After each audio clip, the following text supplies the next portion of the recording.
Hello and welcome to my presentation as part of Security Days IL 2023 by Israel Clouds.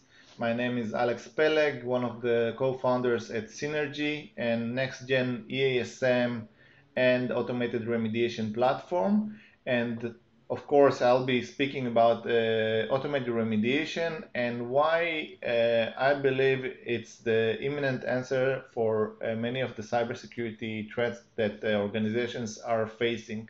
But before I describe the solution, let me address on the current status of companies and what's happening today.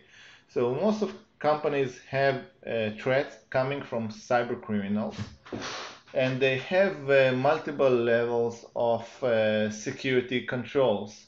It can be physical firewalls, web application firewalls, other security tooling, IPS, IDS, different types of protection mechanisms that also help them to prevent breaches. On top of it, they have detection tools. What are these detection tools? It can be basically security scanners that identify vulnerabilities. These can be antiviruses, behavioral analysis, antiviruses or EDRs, XDRs, etc. And of course, they have their remediation. So all the vulnerabilities that are identified or all the misconfigurations that are identified as part of this security tooling most likely will end up at the IT guy or the SOC operator, the DevOps person that needs to fix the misconfigurations, or the developers that need to address the issues if it's a code level issue, etc.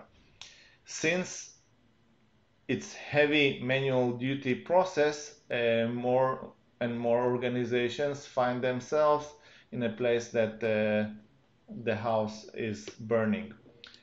So when we are talking about automated remediation, we discuss with CISOs, we see that most of the CISOs are thinking about it and hesitant about the solution because they see that there are lots of things that should be done or lots of capabilities that needs to be introduced. And currently, when they are looking at source solutions or security tooling, they see that they don't have any solution that combines all the necessary feedbacks and feeds in order to allow them to run fully automatically in order to close the vulnerabilities.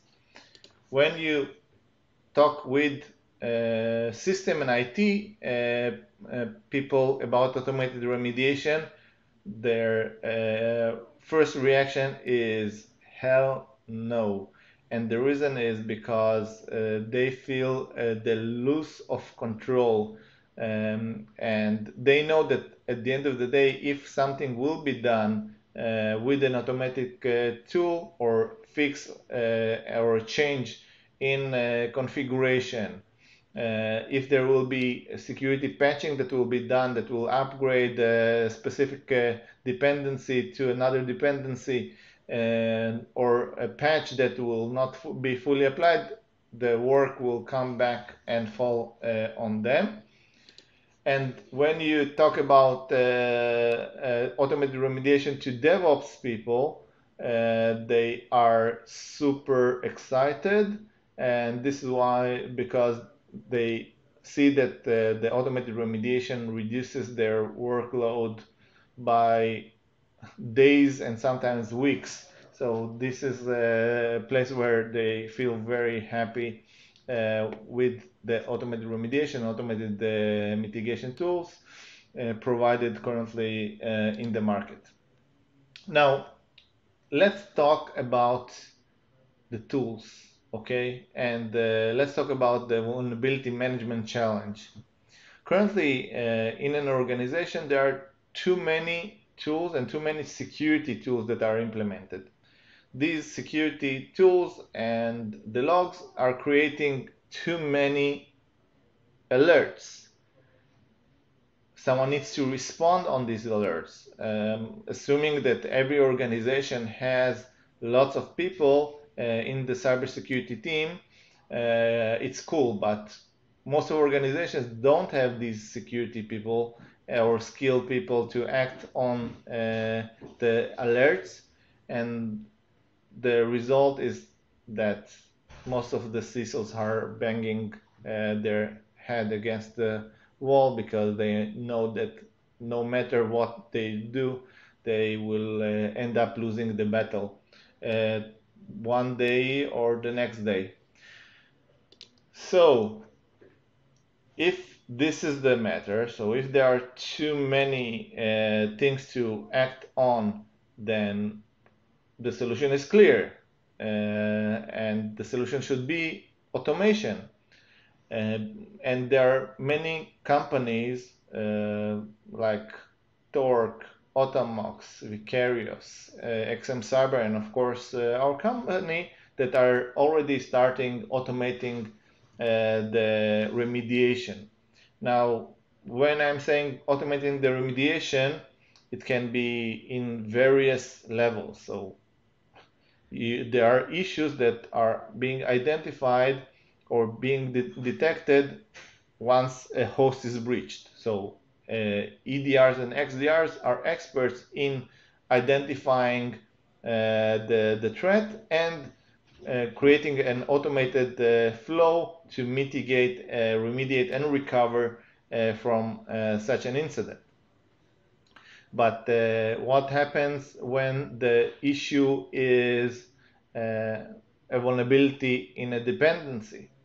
What happens if the issue is something that is not yet discovered, meaning it's an exposed service or a server that we identified and needs to be fixed? What happens when it's a cloud bucket that needs to be closed based on specific rule sets? And these are the cases where automation comes into hand and helps companies, but there are different types of companies providing different types of solutions to different cases, and they all call themselves automated remediation solutions. But it's super important to understand what are the different things that these companies actually solve, and the variety can be high. So when we are talking about automation and automatically fixing issues, there are different approaches to the matter. The main four approaches in vulnerability remediation are: notify us and we will fix it. The second approach is give us visibility and let us decide what to automate and how, and we can add, of course, when.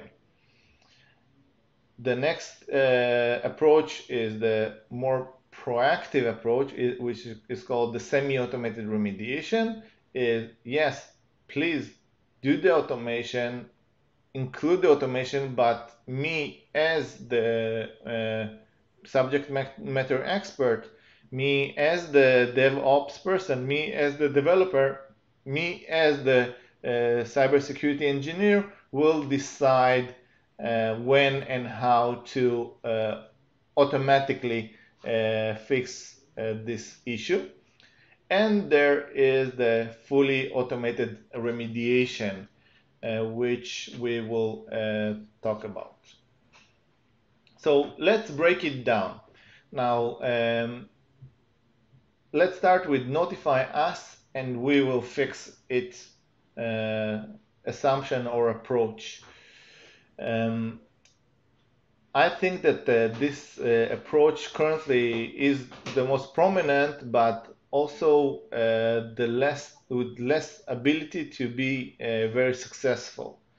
It's good for small or very small organization, but in an enterprise level, it cannot work because only in 2022, there were 26,448 software security flaws identified. Now, even if you're an enterprise that doesn't use all these software, you'll have at least several thousand of issues and vulnerabilities to fix in your company during the year, meaning that most of the effort of the people or your security team will be on fixing flaws and patching and dealing with vulnerabilities as part of their day-to-day job, which is also securing the operation, securing the new developments, etc.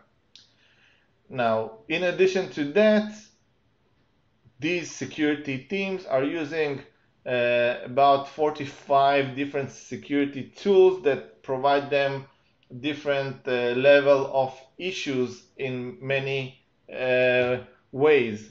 And let's assume that these security people, or even not always the security people, know how to use these tools.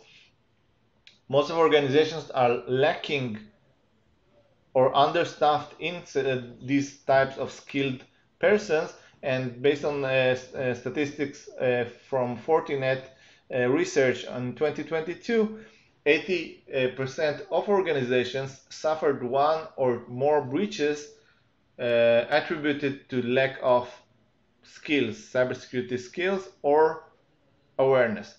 By the way, I took most of the answers from Google because ChatGPT had no information about 2022. So ChatGPT, please refresh and remodel your models. If we are breaking the next element or the next approach, give us visibility. Now, give us visibility is in several levels. It can be give us visibility in the level of logs and understanding of what's happening, and it can be in the level of give us visibility on how you are conducting the fixes. And it's super important to understand what is the difference. Give us visibility in the log level. Basically, you're dealing with the same alert fatigue and 11,000 alerts that are coming to the organization per day, which leads to the fat finger syndrome. So, or the person that needs to deal with the vulnerabilities will constantly take and basically suppress all the issues, or it may cause that every issue is being treated as a significant issue, and the whole cybersecurity operation goes and deals with issues that can be just false positives. So this is something that is also should be noted. The second approach of show us what you are doing is a more progressive approach that is implemented by many the new generation of CISOs, and they say, okay, we don't have any problem with including automation, but we want to understand the full process of automation. So break everything that you are doing down to the smallest pieces, show us the code that conducts the fix, and then let's implement it. Super cool approach that I think that will drive the automated remediation forward. Now let's talk about the semi-automated remediation part, where in the semi-automated remediation we need to add one more element, which is called context. Since we are leaving the decision or giving the decision to an automated part, we need to understand that we are dealing with the issues that matter, meaning we cannot out of 11,000 issues, we need to understand that the issues that we are trying to handle are the most relevant and the context-based events that we have identified out of these 11,000 issues. If we're going and looking at the cloud, since there is a lot of transition in the cloud, so let's talk about it. In the cloud, maybe an issue is being raised of a misconfigured instance that has specific roles that are assigned or not assigned to it, has no tagging, or is not in the core environment. So basically, this issue can be or should be prioritized based on the context of this instance. Is it in production, or is it a dev instance, or is it in QA environment? So this is one element. The second is, if there is a vulnerability that is identified in our application, is it an application that is connected to our infrastructure? What is the level of application running, etc. Or if it's a code, then there are many new companies that are trying to understand if this code is utilized. Is this specific library that we have implemented is running live, and is this specific code base is used as part of the whole operation of the application. And we can move with it also to the endpoint level. Is it an important endpoint or not? Is it part of the domain or not? And it goes on and on. The most important part to talk about is that we, as part of the semi-automated remediation, we need to combine this context to a specific playbook. Now, who generates the playbook? Most likely someone sat and decided that once there is a specific issue, there should be a specific item or a trigger that will pass a threshold, and it will allow the playbook to run. These playbooks are being generated both by the community, both with the companies, and some organizations are generating their own playbooks with the security tooling that they have at hand.